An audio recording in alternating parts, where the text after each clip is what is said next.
What's up guys, ayan ay samahan nyo na naman ako dito sa bukid, dito sa ating panibagong araw, panibagong vlog na naman. At ito na nga guys, at ito na yung exciting part natin dito sa ating maisan. Magpapa-harvest na pala tayo, kaya ayun. Yan ay samahan nyo ako dito guys, let's go.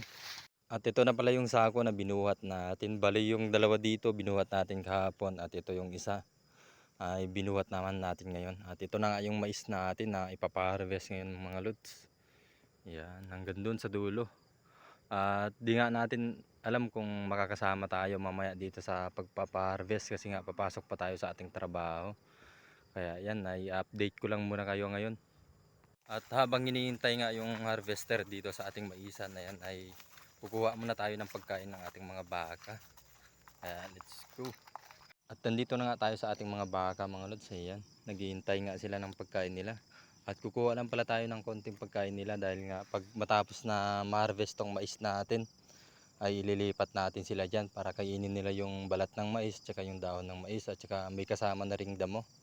Kaya ngayon ay kuha lang tayo ng konting pagkain nila. Harvester na nga lang yung hinihintay natin mga lods, at ito pala yung maisan natin.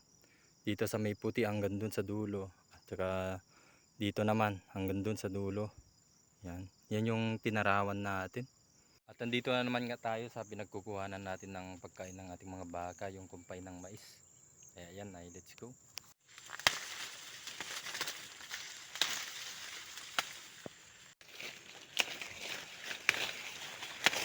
Ito na pala yung nakuha natin para sa tatlong baka natin. Bali paghatian mula nila yan kasi nga pagkatapos naman na ma-harvest yung ating mais ay ililipat naman natin sila.